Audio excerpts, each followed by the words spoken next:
My name is Maya Carter, and I live in the United States of America. This story is mine, told in my own words because only I know how it really felt. People often imagine birthdays as joyful occasions filled with warmth, laughter, and family support. Mine, however, became the turning point of my life. The night everything I had silently carried for years cracked open. The night I learned that even love can sometimes feel like betrayal.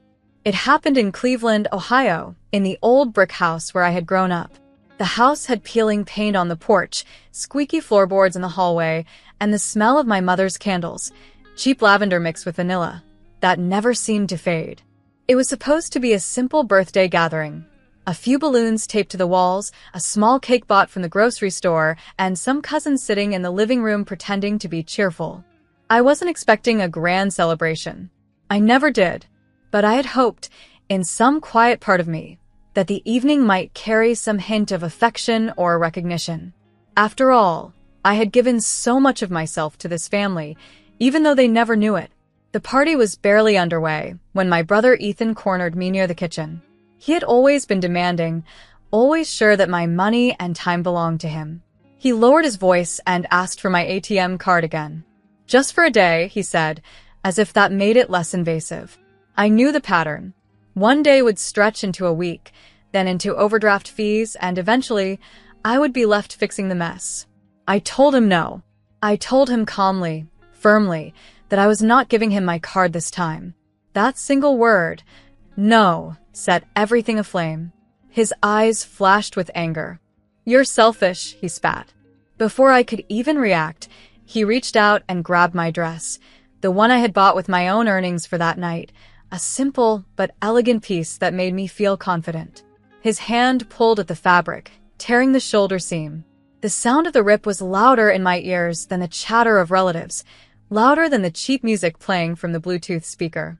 In that instant, it felt like he had torn not just my dress, but the thin veil of dignity I had been trying to hold together for years. The room fell silent. Everyone saw. I expected my parents, Linda and Mark, to step in, to scold him, to defend me. But when they rushed over, their faces were twisted not with concern for me, but with irritation that I had caused a scene. My father's voice boomed over the hush. "You're not one of us anymore. Get out." My mother's silence cut deeper than his words. She looked away, as if ashamed of me instead of what had been done to me. I stood there, frozen, with torn fabric hanging from my shoulder and tears stinging the corners of my eyes. I had no words left. For years, I had sacrificed everything for them. They didn't know, no one in that room knew, that I had been paying almost all of their expenses. The electricity bill, my credit card, the car insurance, direct deposits from my account. Every month for 2 years, I had been sending them $2,400 quietly, without complaint, without asking for thanks. When my father's hospital stay left them drowning in debt, I covered $6,800 in medical bills. They never once asked how I managed, never once acknowledged it. They simply took, and I gave because I thought love meant keeping their burdens off their shoulders. Standing in that living room, hearing my father disown me as if I were nothing, I realized the truth. They had never seen me. They only saw what I provided. And the moment I said no, the moment I set a boundary, I was disposable. I didn't shout. I didn't argue. I simply turned, holding the torn fabric tight across my chest, and walked out of that house. My heels clicked against the wooden porch steps, and I swore the sound echoed into the night like a drumbeat of freedom. I got into my car, a silver sedan I had bought myself, and I drove away. Behind me, the lights of the house blurred in my rearview mirror until they were nothing but a faint glow, like a dying star. The road stretched ahead, dark and endless. I drove through the night, past gas stations, past sleeping towns, past fields silvered by moonlight. With every mile I put between myself and that house, I felt the weight of years slipping off my shoulders. I was leaving behind not just a party, not just a torn dress, but a life where my love was mistaken for obligation and my silence mistaken for weakness. By sunrise, I had reached Miami, Florida. The city rose around me like a promise, the ocean shimmering on the horizon. I pulled into the driveway of my villa, a place I had kept secret, even from my closest family. White walls gleamed in the morning light, tall windows caught the gold of the sun, and the pool reflected the sky like a mirror. I had bought it the year before for $850,000, paid in full from the business I had built with my own hands. It was my sanctuary, my proof that I was not just a source of money for others, but a woman capable of building her own empire. As I stepped inside, the cool air wrapped around me like a balm. I set down my torn dress on a chair and looked around the spacious living room with its pale furniture and soft rugs. This was mine, not theirs, not anyone else's. Every tile, every beam, every inch of it was proof of my work, my vision, my resilience. I breathed deeply, the salt air drifting in from the balcony, and for the first time in years, I felt safe. I knew my parents would be shocked when they realized what I had been hiding. I knew Ethan would fume when he discovered that the sister he had mocked and torn down was not dependent on him, but thriving without him. I also knew they would eventually come looking, desperate for the support they had once taken for granted. But in that moment, standing in the quiet of my villa with the ocean calling beyond the windows, I made a decision. My life was mine now. My love, my money, my future. I would no longer give them away to people who treated me as less than human. That night, as I lay in bed listening to the waves outside, I thought of the word my father had used, selfish. He had meant it as an insult, but for the first time, I let it roll through my mind without pain. Maybe being selfish wasn't a curse. Maybe it was survival. Maybe it was freedom.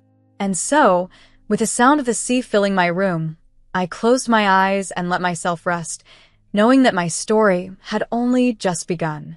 The morning after the party, I woke in my villa to the sound of seagulls crying above the ocean and the faint rush of waves in the distance. The sunlight spilled across the marble floors, catching in golden lines that stretched into the corners of the living room. For a moment, I lay still, the events of the night before running through my mind like a painful film, the torn dress, my brother's angry face, my father's words. But then I remembered where I was. Not in Cleveland, not in that old brick house filled with resentment, but in my own sanctuary. Here, the air was lighter, fresher. Here, I could breathe without waiting for the next demand or insult. I made coffee and carried it onto the wide patio that overlooked the pool. The columns of the villa gleamed white against the sky, and the water in the pool was still, reflecting the pale blue of morning. I sat down, wrapped my robe tighter around me, and opened my laptop. The moment felt almost ceremonial, like I was about to perform the most important ritual of my life, severing every financial chain that tied me back to my family. For years, I had been the invisible backbone of their comfort. My parents had never stopped to ask how bills were magically covered, how repairs got paid, how vacations suddenly became possible. They didn't know about the nights I stayed up late, combing through balance sheets and spreadsheets, making sure that their debts were handled quietly. They had lived in ignorance, and I had let them because I thought love required sacrifice. But sacrifice without acknowledgement is slavery, and I was done being shackled. The first thing I did was pull up the banking portal. It was strange, seeing my parents' accounts listed there, like foreign lands I had once owned but never truly belonged to. Their electricity and gas bills had been linked to my credit card. I removed them. I opened the auto-pay section and canceled the monthly transfers of $2,400 that had been bleeding from my account like clockwork. Then I called the bank itself, pressing through the maze of automated menus until I reached a human voice. Calmly, almost coldly, I asked to have all secondary cards attached to my name closed. Ethan's card, my mother's backup card, even my father's emergency card. All of them canceled with a few typed commands and a final confirmation. I reset the online banking passwords, reclaiming the accounts that had been used without gratitude. It was like cutting cords with sharp scissors, snip, snip, snip, until finally I felt the weight drop away. My hands trembled when I logged out, not from guilt, but from a deep rush of freedom. When I leaned back in my chair, I caught sight of the ocean just beyond the edge of the property. It was endless, stretching out in shimmering blues and greens, and I realized I felt just like that horizon, vast, unclaimed, finally my own. I picked up my phone and texted my closest friend, Rebecca, who lived in downtown Miami. "I'm safe," I wrote simply. She had been the only one who knew pieces of what I was going through, though I had never told her the full truth. The reply came quickly. "Good. Breathe. Your life, your rules." Her words anchored me. My life, my rules. I whispered it to myself as I stood, walking barefoot through the villa. The house was more than just a home. It was a reflection of everything I had built. In the West Wing, I had an office where rows of neatly stacked boxes sat waiting to be shipped, the latest designs from Sunlight and Company, my gift box business. The studio held shelves of candles, custom teas, small journals, and silk ribbons. My dressing room sparkled with clothes I had chosen for myself, not hand-me-downs or guilt-induced purchases. Every corner of this villa was infused with the quiet pride of independence. My business had started humbly at a kitchen table in Cleveland. I had scraped together a few $100s to order bulk candles and notebooks, assembling little boxes for friends. What began as a side hustle had grown into something far larger than even I had imagined. Now, Sunlight and Company ships across the United States and into Europe. A corporate client in New York City ordered monthly care packages for new hires, contracts worth $18,000 a month. A boutique in Seattle stocked our luxury candles and paid invoices promptly every week. A lifestyle store in Denver reordered seasonal boxes faster than I could design them. Just last quarter, a partner in London sent a payment of £20,000 for a holiday run of curated boxes, which sold out within a week. My family had no idea. To them, I was just their daughter, their sister, the one they could guilt, control, and use. They never thought to ask where my money came from. They assumed I worked some small job, or maybe they didn't think about it at all. But the truth was that my business had grown into something powerful, something that gave me not just wealth, but freedom. Walking past the shelves of merchandise, I touched one of the boxes, a pastel package tied with golden ribbon. It was beautiful. I had built this beauty with my own hands. I thought again of the night before, of Ethan's hand ripping my dress and my father's cold dismissal. They had thrown me out without hesitation, blind to the truth that I had been the one carrying them all along. Now, with every canceled card and closed account, they would finally know. They would wake up and find themselves without the safety net they had taken for granted. Their ATMs would decline, their credit lines would be frozen, and their bills would pile up. For once, they would taste the emptiness I had kept from them. And I did not feel guilty. As the sun rose higher, flooding the villa with golden light, I let myself walk outside to the pool. I slipped my robe off my shoulders and sat on the edge, dipping my toes into the cool water. The ocean wind carried the scent of salt and freedom. For the first time in years, my body felt light, unchained. I thought of calling Rebecca and inviting her over, but instead I let myself enjoy the solitude. This was a moment I needed to witness alone, the moment when I chose myself. I had cut the lines. I had severed every tie of money and silence that kept me bound to a family that saw me as nothing more than a wallet. They would come looking, I knew. They would try to apologize, try to crawl back into my good Rebecca's once they realized the truth. But as I sat in the Miami sun, sipping the last of my coffee, I knew one thing clearly. This was the beginning of my own life, a life I would no longer compromise for anyone, and for the first time in a long time, I smiled. By noon, my phone was a storm of calls. It began with my mother, then my father, then Ethan, then numbers I didn't recognize. The screen lit up again and again, vibrating against the marble counter, like it was trying to crawl into my attention. I let every single one go unanswered. The sound was irritating at first, then almost comical. After everything they had done, after throwing me out, they suddenly couldn't live a single day without me. Rebecca must have sensed my turmoil.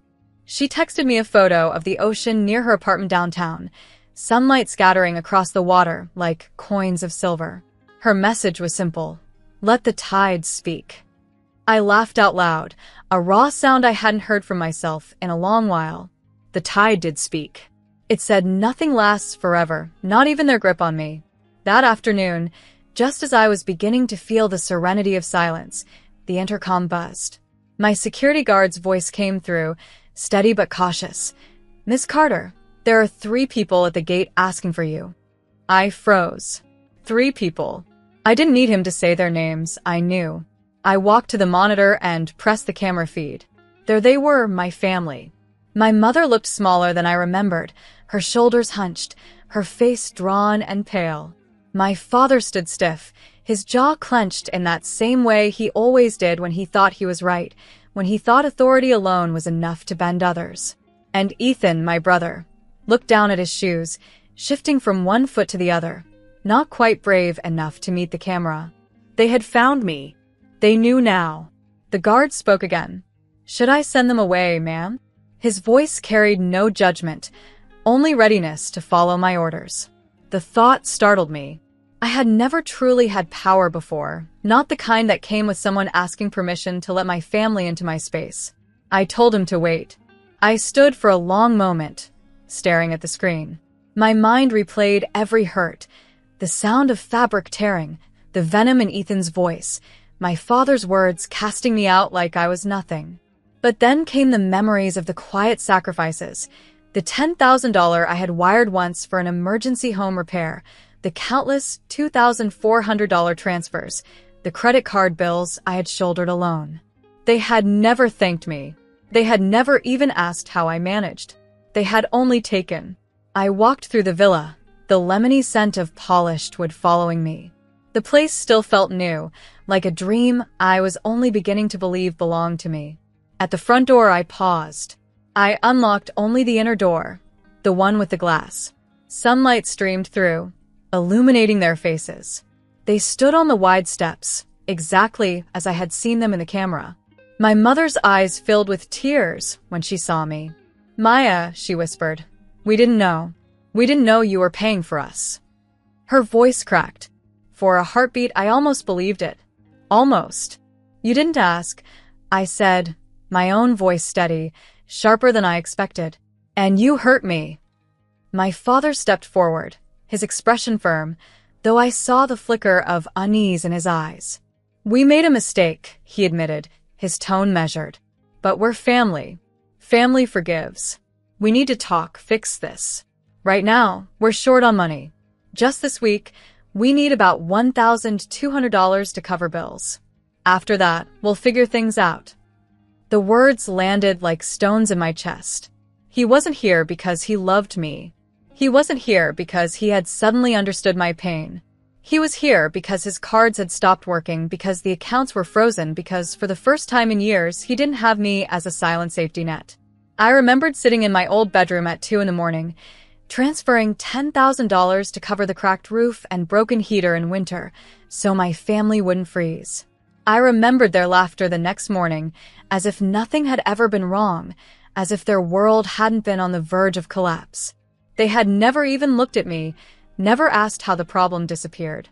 I took in their faces now, my mother's sorrowful eyes, my father's desperate mask of authority, Ethan's downcast gaze, and I realized something profound. They weren't broken because they had lost me. They were broken because they had lost my money. Ethan finally spoke, his voice low and uneven. "I'm sorry," he muttered, not meeting my eyes. "I shouldn't have. I didn't mean to tear your dress. I was just angry. Please don't shut us out." But I remembered too clearly. His grip, the fabric ripping, his words selfish. He hadn't said it in the heat of a single argument. He had meant it. And now his apology came only when his access to my bank account was gone. I held their gaze through the glass. "I've already shut you out," I said. "And I'm not opening this door." Silence fell. My mother gasped softly, her hand flying to her mouth. My father's expression hardened, a storm brewing in his eyes. Ethan looked like he wanted to disappear into the ground. "Please," my mother tried again, her voice breaking. "We're sorry. We'll do better. Just let us in." I shook my head. "When I needed you, you turned me away. When I was hurt, you told me I didn't belong. Now you're here because the money stopped, not because you finally see me. That's not love. That's desperation. My father's shoulders slumped slightly, the weight of reality sinking in. He opened his mouth to speak, but then stopped, perhaps realizing nothing he could say would pierce the glass between us. I reached for the lock and closed the door fully, the click echoing like a final sentence. Their faces blurred behind the glass, distorted by sunlight and my own resolve. I turned the key, sealing the barrier not just physically, but emotionally. From the window upstairs, I later saw them walking away. My mother leaned into my father's side, her tears streaking down her face. Ethan trailed behind, his shoulders heavy. For the first time, I didn't feel guilt. I felt relief. I knew they would keep trying. They would call, maybe write, maybe even return to the gate again. But something had shifted inside me. The line had been drawn, and I had finally chosen myself over them. That night, as I lay in bed, the villa silent around me, I thought of everything that had just happened. The knock at the gate had been more than a family visit. It had been a test of my strength, my independence, my right to say no. And I had passed. The tide spoke again in my dreams, rolling in with whispers of freedom. This time, I didn't resist. When I closed that glass door, I knew I had chosen a side, my own. For years, I had stood on the line, stretching myself thin to cover their needs while hiding my own. But that lock clicking into place wasn't just a sound. It was a statement. My future no longer belonged to people who had discarded me so easily. I leaned my forehead against the cool glass for a long moment. Outside, I could still hear the faint shuffle of their footsteps leaving the porch, my father's low voice, my mother's soft sobs, Ethan's silence. The guard called to tell me they were gone, but I already knew. Their absence left behind a strange mixture inside me. Sadness, yes, but also a freedom so sharp it felt almost holy. That evening, I needed air and the company of someone who saw me. So, I met Rebecca at a small restaurant near the bay. The lights shimmered on the water as we sat at a corner table. We split a simple dinner, salad, fries, 2 glasses of wine, and I paid $38, leaving a $12 tip because kindness matters, even to strangers. Rebecca listened quietly as I told her about the confrontation at my gate. She didn't interrupt or rush to offer empty comfort. She just listened, her hand resting over mine when my voice trembled. That was more valuable than any apology my family could ever give. After dinner, we spoke of brighter things. Sunlight and company had more opportunities blooming than I had time to count. A hotel chain in Chicago was considering our welcome boxes for their executive suites, a contract worth $120,000 a year. We had a pitch scheduled with a tech company in Austin next week, and if it went well, we'd double our quarterly earnings. Across the Atlantic, a holiday box designed for clients in Europe promised a potential £75,000 in sales. Rebecca's eyes lit up as we sketched ideas on napkins, laughing as though we were girls again, dreaming without limits. When I drove home, the streets of Miami sparkled with neon and possibility. My villa welcomed me back with quiet, the kind of silence that feels like safety, not loneliness. I walked through each room slowly, touching the surfaces, taking in the clean air, the view of the ocean. Finally, I went to my closet. On a hook by the wall, I hung the torn dress. Its seam was ripped, its shoulder broken, but I kept it not as a reminder of shame. It was a symbol of the line I had drawn, a line I would never cross again. As I stood there, I thought about everything I had endured in that Cleveland house. The whispered demands, the weight of being their invisible provider, the loneliness of giving without acknowledgement. I thought about the younger version of myself who had stayed silent, afraid to be called selfish. That girl had finally grown into someone else, someone who understood that saying no could be the most loving act of all. I stepped outside to the patio, the moonlight shimmering across the pool. The night was quiet except for the soft roll of waves in the distance. I breathed deeply, tasting salt on the air, and I felt steady in a way I hadn't before. My family might come back, they might call again, they might beg or curse or try to manipulate. But none of it mattered. I had built something that could not be undone.